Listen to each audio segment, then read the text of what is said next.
The cold metal of the handcuffs bit into my wrists as Detective Morrison led me through my own office, past shocked employees, and toward the elevator. My sister Victoria stood by the reception desk, a look of righteous satisfaction on her face. "I told you I'd make you pay, Diana," she called after me. "You should have stayed in your lane instead of trying to compete with me." I kept my expression neutral, even as anger burned in my chest. After 15 years of living in Victoria's shadow, I'd finally built something of my own.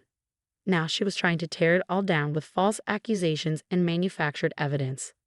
My name is Diana Chen, and at 35, I'd spent the last 3 years building Chen Digital Solutions from the ground up.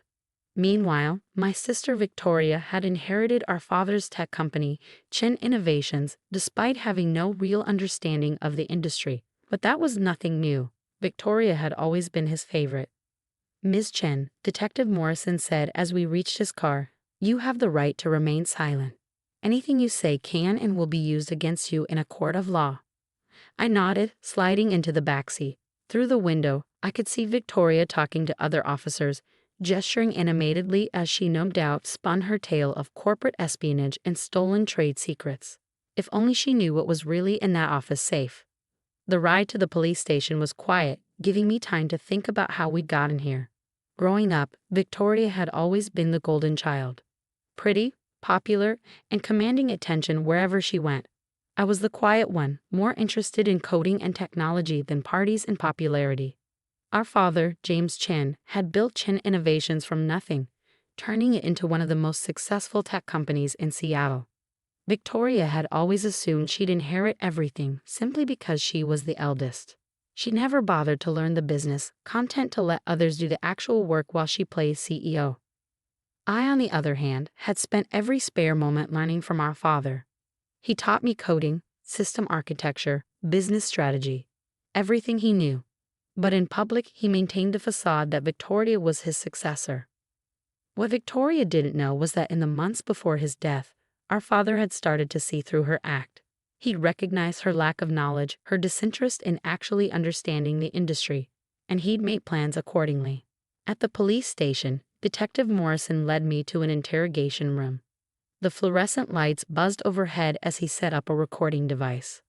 "Ms. Chen, your sister has provided evidence that you stole proprietary information from Chen Innovations to start your own company. She claims you accessed their servers after hours and downloaded confidential client data and project specs." I smiled slightly. "Has she shown you proof of these alleged server access logs?" He shuffled through some papers. "She provided documentation showing unauthorized access from an IP address traced to your home." "Interesting," I said. "And did anyone verify the authenticity of those logs?" Morrison frowned. "Our tech team is analyzing them now." "You should also analyze the dates," I suggested. "You'll find that the alleged unauthorized access occurred during a period when I was still legally an employee of Chen Innovations, with full system access rights." He made a note, his frown deepening. "Ms. Chen also claims you stole their client list to poach customers." "Detective," I said, leaning forward, "have you looked into when these clients started working with my company? You'll find that every single one approached us independently after becoming dissatisfied with Chen Innovations' declining service quality under Victoria's leadership." "You seem very calm for someone facing serious charges," he observed. "That's because I have nothing to hide," I replied. "Everything Victoria has accused me of is false, and I can prove it. But first, I need you to check my office safe." He raised an eyebrow. "Your safe?" "Yes. The combination is 47 to 2391. Inside, you'll find documents that will interest you greatly." Morrison studied me for a moment before nodding to another officer. "Johnson, get a team to Ms. Chen's office. Check the safe." As they left, I settled back in my chair. Victoria thought she had won, that she'd finally put me in my place. She had no idea that our father had left me more than just business lessons. The next few hours passed slowly. I answered questions, provided alibis, and waited patiently for the officers to return from my office. Finally, Detective Morrison walked back in, holding a thick manila envelope. "Ms. Chen," he said, his tone markedly different, "would you like to explain what these documents are?" I smiled. "Those, detective, are the real reason Victoria is trying to have me arrested." The first set proves that every client who left Chen Innovations did so because of documented service failures under Victoria's management. The second set shows that our father had concerns about Victoria's ability to run the company. And this? He held up a sealed envelope with my father's handwriting on it. That, I said quietly, is a letter our father wrote 3 days before he died. He knew Victoria wasn't ready to run Chen Innovations. He also knew she would never accept that reality. Morrison opened the envelope carefully, reading through the contents. His eyebrows rose progressively higher. According to this, your father left controlling interest in Chen Innovations to you, not Victoria. I nodded. She forged documents after his death to make it appear that she inherited everything. The original will is in there too, along with proof of the forgery. The detective sat down heavily. Why didn't you come forward with this before? Because I wanted to build something of my own first, I explained. I knew that if I challenged Victoria immediately, she would claim I was just jealous. So I started Chen Digital Solutions, proved I could succeed without our father's company. The truth about the inheritance was my insurance policy. And now? Now, I said, Victoria has forced my hand. She thought she could destroy me by having me arrested. Instead, she's given me the perfect opportunity to reveal everything. Morrison gathered the documents carefully. We'll need to investigate these claims thoroughly. In the meantime, you're free to go. We'll be in touch. As I walked out of the police station, my phone buzzed with messages from my employees, clients, and lawyers. But the one that caught my eye was from my old assistant at Chen Innovations. Victoria's having a meltdown. Someone told her about the safe. I smiled, climbing into a taxi. The game wasn't over yet, but for the first time since our father died, I held all the cards. Victoria had always underestimated me, dismissed me as the quiet, boring sister who didn't deserve attention. She was about to learn just how wrong she'd been. The morning after my release, I walked into Chen Digital Solutions to find my employees gathered in the lobby, applauding. Their loyalty meant everything. They'd stood by me even when Victoria tried to paint me as a criminal. Back to work, everyone, I said with a smile. We have clients counting on us. My office was exactly as I'd left it, though the safe stood open, its contents now in police possession. My assistant Alex appeared in the doorway, tablet in hand. The press is calling nonstop, he said, and Victoria's lawyer tried to serve us with a cease and desist order. I sat down at my desk, powering up my computer. On what grounds? They're still claiming intellectual property theft. But there's something else. Chen Innovations' stock dropped 15% this morning. Rumors about the inheritance dispute are spreading. Perfect. Victoria's attempt to destroy me was backfiring spectacularly, and I was just getting started. My phone buzzed. Detective Morrison. Ms. Chen, we verified the documents from your safe. The will forgery is clear, and we have enough evidence to pursue criminal charges against your sister. Thank you, Detective, I replied, but let's hold off on that for now. I have a different approach in mind. After hanging up, I opened my email to find a message from Chen Innovations' board of directors requesting an urgent meeting. Another from their largest client expressing concerns about the company's stability. And finally, one from Victoria herself. Whatever you think you're doing, stop it now. You have no idea what you're messing with. I was composing my response when my office door burst open. Victoria stormed in, her designer heels clicking against the floor, face flushed with anger. You vindictive little snake, she hissed. Do you have any idea what you've done? I leaned back in my chair, studying her. The perfectly polished facade was cracking, her hands shook slightly, and her expensive blazer was buttoned wrong. I could ask you the same thing, I replied calmly. Having me arrested? Really, Victoria? You stole from me, she shouted. Everything Dad built was supposed to be mine. Was it? Or is that just what you convince yourself? I stood up, meeting her gaze. Dad left you the company because you manipulated the will, not because you deserved it. She laughed bitterly. Deserved it? I was his firstborn. His heir. You were just the weird little tech geek he felt sorry for. Is that what you think? I opened my drawer and pulled out a USB drive. Want to know what Dad really thought? Victoria's eyes fixed on the drive. What is that? Security footage from Dad's office the day before he died, when he threatened to expose his affair with his secretary if he didn't change the will in your favor. The color drained from her face. You're lying. Am I? Should we watch it together? See how you told him you'd destroy his reputation unless he signed everything over to you. She took a step back, her confidence crumbling. How did you? I was there, I said quietly, in the server room next door, doing maintenance. I heard everything, and I made sure to save the footage. Victoria sank into a chair, her legs seemingly unable to hold her. What do you want? Initially? Nothing. I was content building my own company, letting you play CEO until you inevitably ran things into the ground. But then you tried to have me arrested. I had to, she burst out. You were becoming too successful. Clients were leaving us for you. The board was asking questions about my leadership. I walked around the desk, perching on its edge, and now they're going to ask even more questions. About the will, about your qualifications, about everything. You'll destroy the company, she whispered. No, Victoria, you've been destroying it for years. I'm going to save it. Just then, Alex appeared in the doorway. Ms. Chen, the board of directors is here. Victoria's head snapped up.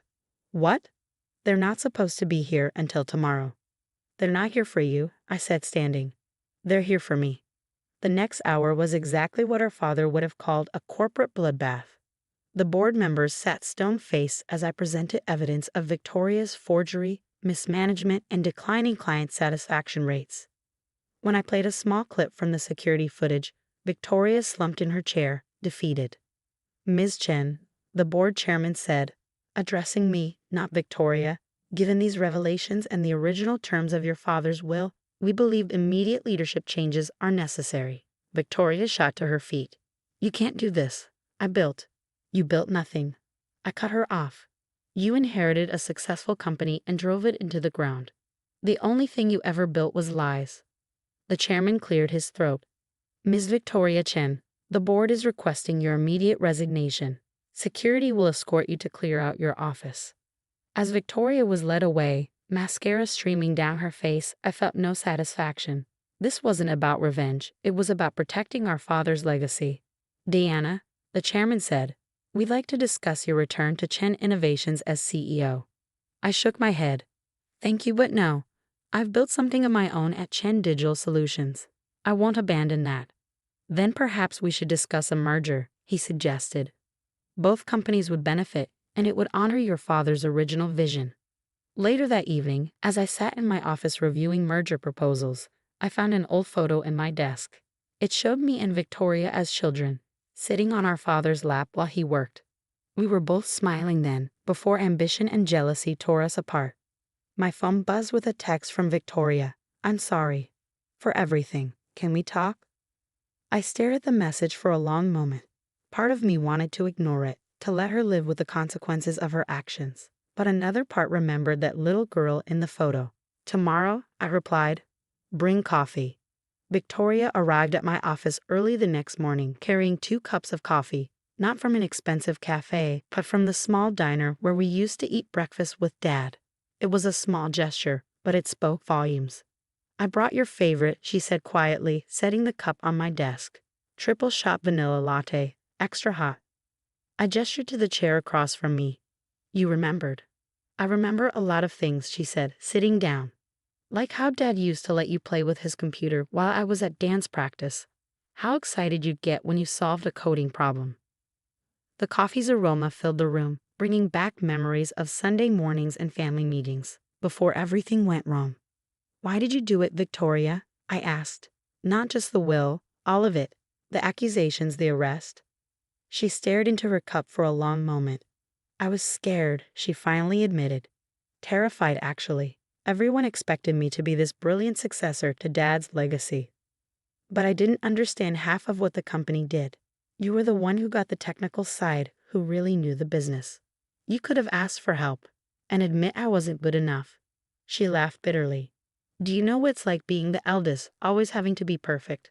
When Dad started mentoring you more, teaching you things he'd never bothered to teach me, I felt replaced. I thought about all the years of competition between us, the rivalry that had poisoned our relationship. So you tried to force him to choose you. The affair was real, she said softly. I found out by accident. But using it against him, that was the worst thing I've ever done. He died thinking I was a monster. Tears slid down her cheeks, and for the first time in years, I saw my sister instead of my rival. He loved you, Victoria, despite everything. Did he? She wiped her eyes. The last thing he said to me was that he was disappointed. Not angry, just disappointed. That was worse. I pulled out the USB drive that had caused her downfall. Want to know something? There's no security footage on this. It's empty. I just needed you to think I had proof. She stared at me, then started laughing through her tears. You played me. The quiet little sister outmaneuvered me completely. I learned from the best, I said, allowing myself a small smile. You were always better at strategy than me. Victoria sobered. What happens now? With the companies? The merger is happening, I said. Chen Innovations and Chen Digital Solutions will become Chen Technologies. But I'm not running it alone. She frowned. What do you mean? The board suggested a co-CEO structure. You handle the business strategy and client relations, the things you're actually good at. I handle the technical side and operations. You trust me, after everything? I took a sip of my coffee, considering. Trust needs to be earned. But family? That's different. Dad built this company believing in the power of family. Maybe it's time we honored that. I don't deserve a second chance, she said quietly. Probably not, I agreed. But you're getting one anyway. Don't waste it. The next few months were challenging. Merging two companies was complex enough without adding family dynamics to the mix. But slowly, we found our rhythm. Victoria's talent for networking and client relationships complemented my technical expertise. Together, we were stronger than either of us had been alone. 1 year after the merger, we stood together at the opening of our new headquarters. The building's lobby featured a wall of photos chronicling our company's history. In the center was a picture of our father, flanked by childhood photos of Victoria and me. He'd be proud, Victoria said, studying the display. Not just of the company, but of us. For finally figuring it out. I squeezed her hand. Better late than never. That evening we had dinner at the old diner, sitting in the same booth where we used to eat with Dad. Victoria pulled out an envelope and slid it across the table. What's this? I asked. Open it. Inside was a legal document. She had officially changed her shares in the company to joint ownership between us. Equal partners, just as Dad had originally intended. Victoria. It's time, she said simply. No more games, no more power plays. Just sisters, building something together. As we left the diner, I thought about how far we'd come. The arrest, the safe, the inheritance dispute. It all seemed distant now, like a cautionary tale we'd finally learned from. My phone buzzed with a message from Alex. Emergency at the office. Server crash. Victoria peered over my shoulder and grinned. Race you there. Loser buys coffee tomorrow. I smiled, remembering countless childhood races home from school. You're on. But I warn you, I've been practicing. As we rushed to our cars, laughing like kids again, I realized that sometimes the best revenge isn't winning. It's finding a way to stop keeping score.